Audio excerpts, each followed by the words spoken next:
Good morning, students. Today we begin with Marxist criticism. In the last classes, I talked about the major concepts related to Marxism.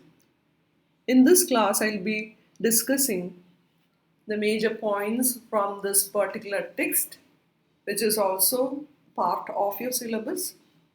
It is titled Marxism and Literary Criticism by Terry Eagleton. You have to study the last chapter titled The Author as Producer, as part of the syllabus. In this lecture, I'll be giving you an introduction to that chapter. And I have taken all the major points from the first chapter of this particular text. The chapter is titled Literature and History. So let us begin with the author, Terry Eagleton. Terry Eagleton has been one of the most influential British literary critics, and he was born to a working class family in Salford, and he undertook his university study at the University of Cambridge. And he came under influences of F.R. Lewis and also Raymond Williams, the left wing literary and cultural criticism of Raymond Williams, uh, who actually offered the most enduring influence on Terry Eagleton.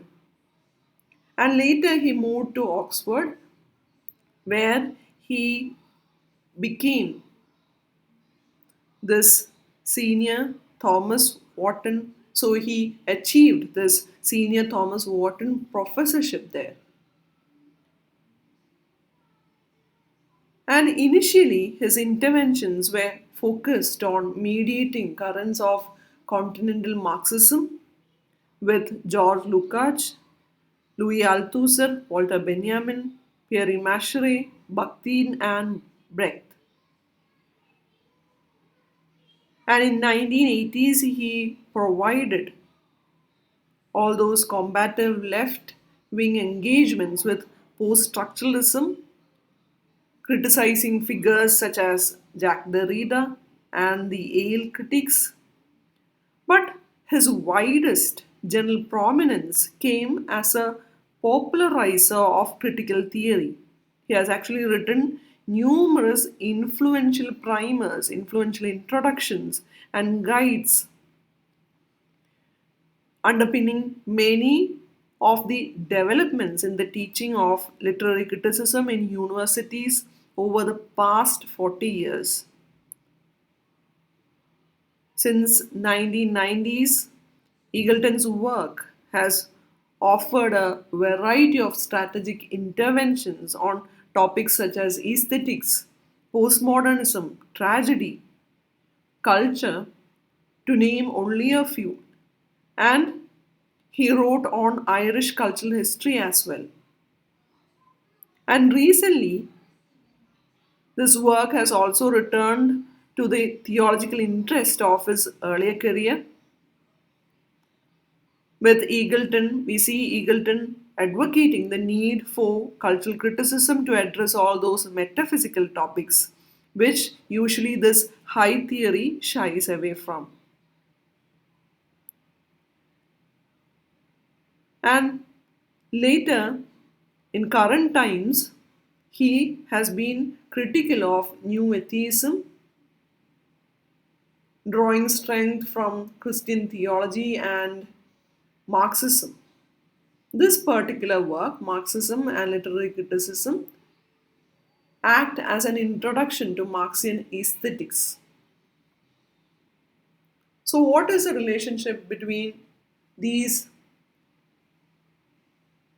Marxists and literature?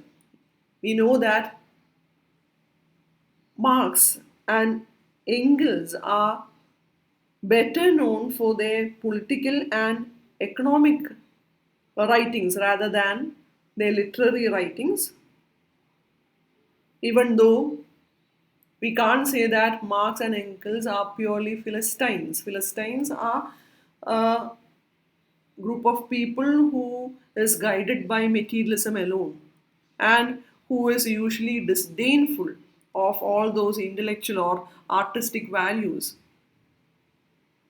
We will not be able to say that about Marx and Engels because they regarded art in special category, believed that art is in that special category whose aesthetics will achieve real potential only in socialist society. They are the ones who are also engaged with writers and literary works, and even they had this literary publications.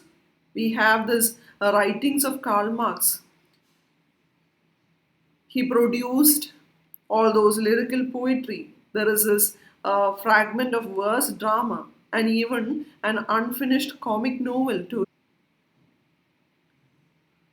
But Marx and Engels had more important task than formulating a complete aesthetic theory. So their comments on art and literature are more or less scattered and fragmentary. It is only a kind of glancing allusions rather than a kind we can't see a developed positions regarding aesthetic theory in their works. They are much more remembered for their political and economical writings. And coming to Marxist criticism, Marxist criticism is part of that larger body of theoretical analysis which aims to understand ideologies, aims to understand that ideas, values, and feelings. And these ideas, values, and feelings are now available to us only through literature. And Marxist criticism has this major idea that understanding that ideologies essentially contributes to our liberation. But here we should understand Marxist criticism is not merely what is known as sociology of literature.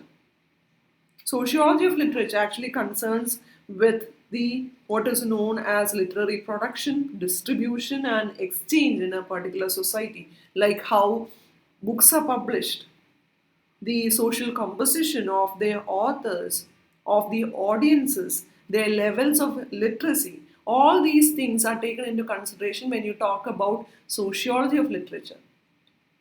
But Marxist criticism goes beyond that. It is not merely sociology of literature, like it is not only concerned with how novels get published and whether they mention the working class or not. Their major aim Their major aim is to explain the literary work more fully. The major aim is to provide a sensitive attention to its forms, style, and meanings. And they understood that when you grasp those forms, style, and meanings as the products of a particular history, only then you can understand that literary work in a complete manner. When you grasp the form, style, and meanings of a particular work as a product of a particular history, only then you can understand literary work holistically. So we have this interesting quote by Henry Matisse, who remarked that all art bears the imprint of its historical epoch. But the great art is that in which this imprint is most deeply marked. And you know that we are actually taught otherwise, that something like a classic or a greatest work is something we actually studied. When you study the definition of a classic, you understand it as something which transcends the time, transcends its historical conditions. So that is why this this observation is unique or different. That A great art, according to them, is in which the imprint of the historical epoch is deeply marked. That work is a great art.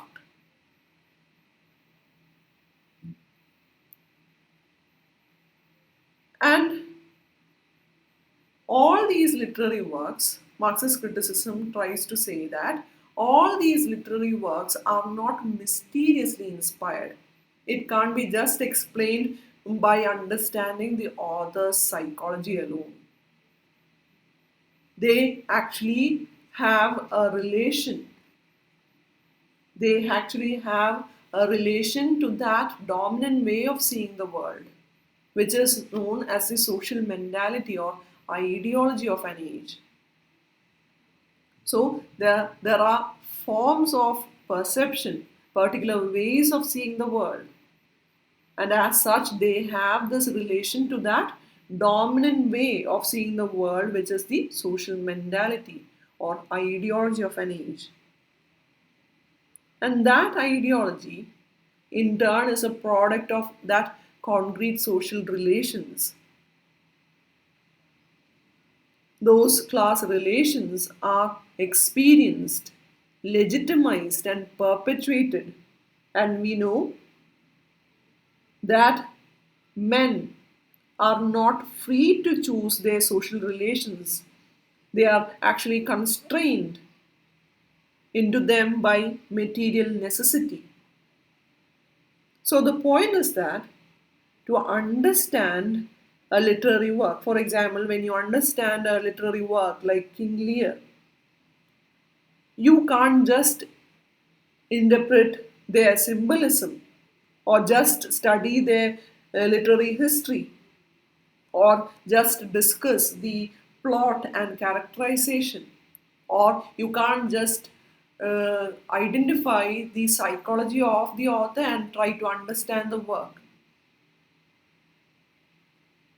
In order to understand a work, first of all, Marxist criticism says, first of all, you have to understand the complex, indirect relations between those works and the ideological worlds they inhabit. And we have this example of Nostro, Joseph Conrad. So we see there is this radical pessimism in Nostro, which cannot simply be accounted for in terms of the psychological factors in Conrad himself. That is, we can't just relate the pessimistic elements in Nostro to the author alone. Actually, the pessimism you see in Conrad's work actually reflect the pessimism which was prominent during that period. There was this period, this 20th century, where there is this feeling of loss, this sense of history as futile, as cyclical, the notion that individuals are solitary beings, and the idea that human values are irrational. It actually marked a drastic crisis in the ideology of the Western bourgeoisie class. So you can't just analyze this work of Conrad just by understanding the ideology of the period. We should also take into consideration Conrad's social position too. We must understand the social position of Conrad as well. He was actually a aristocratic Polish exile who was deeply committed to English conservatism. And when you see, when you analyze all those authors of this period, same is the case.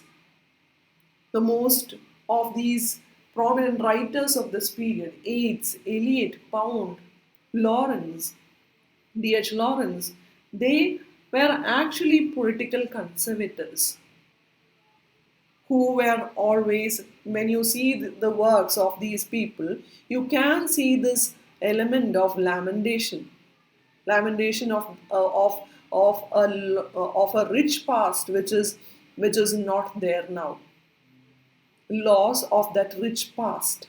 So they had this truck with fascism.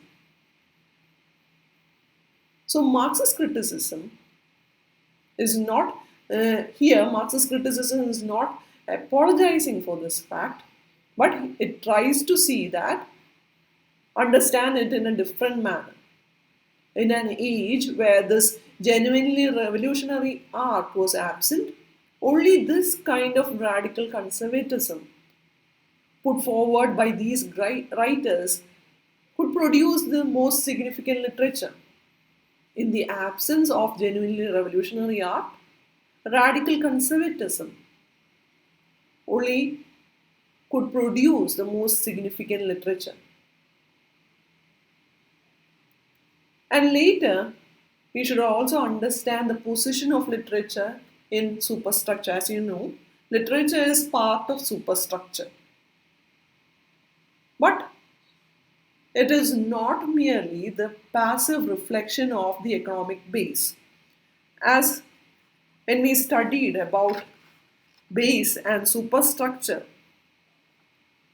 there is this economic structure of society, what is known as economic base or infrastructure, and from there emerges the superstructure, which contains the certain forms of law, certain forms of politics.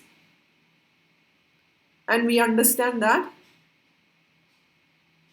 superstructure also contains all those political, religious, ethical, aesthetic forms as well, what designates as ideology.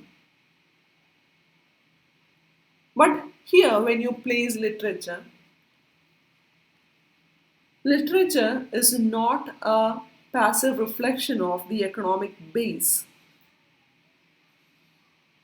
And you should understand this fact that art can in itself can't bring any kind of change in the course of history, but still it can be an active element in such change.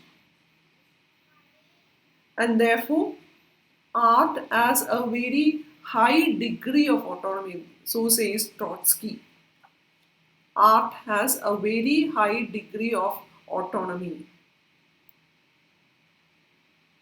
And later we have this case study of Wasteland by T.S. Eliot. So in Marxist approach, we have this particular approach known as vulgar Marxist approach. What is this vulgar Marxist approach? In vulgar Marxist approach, when you study Wasteland, it is just seen as a poem which is directly determined by ideological and economic factors. The poem here, when you use this vulgar Marxist approach, this poem is seen as an immediate reflection of historical conditions. Immediate reflection of historical conditions. But here it fails to take into account a whole series of levels which is there between the text and the capitalist economy. Vulgar Marxist approach only sees as a direct product of this economic factors, while the true Marxist criticism says that there is a whole series of different levels which mediate between the text and capitalist economy. That is, we should take into consideration the author's class position, ideological forms, spirituality, philosophy, techniques of literary production, aesthetic theory. When you study this particular text, all these levels are they should be taken into consideration when you study Wasteland. And talking about literature and ideology, as I said earlier, ideology is not a set of doctrines. It actually signifies the way men live out their roles in this class society. It is that group of values, ideas, and images which tie men to their social functions. And it is also something which prevents men having a true knowledge of society, which makes them this prisoner of false consciousness. And we have this idea of George Plekhanov, Russian Marxist critic, that there is no such thing as a work of art entirely devoid of ideological content.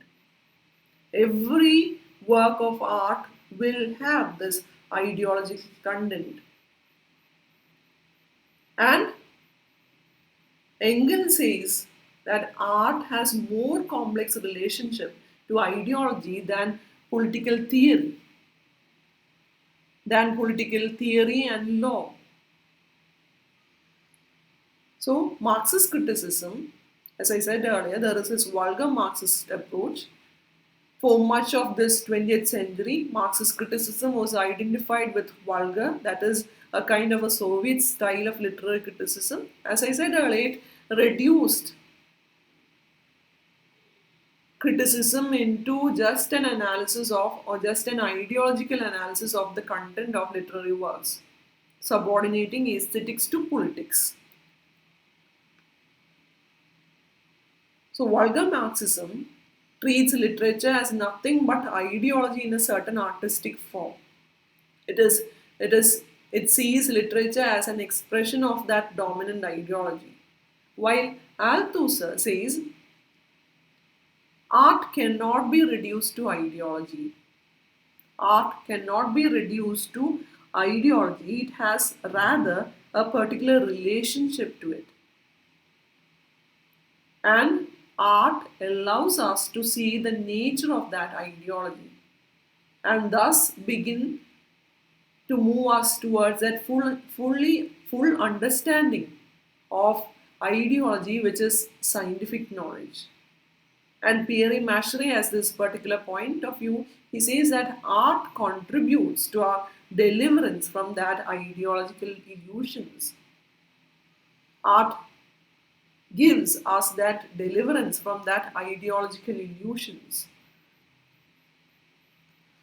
So, their point is that art is more than what you say as passive reflection of economic base.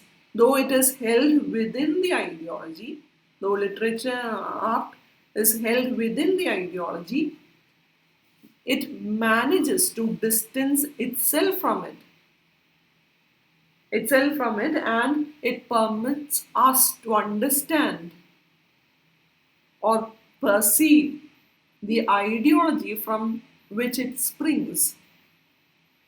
And doing this, art gives us what is known as scientific knowledge.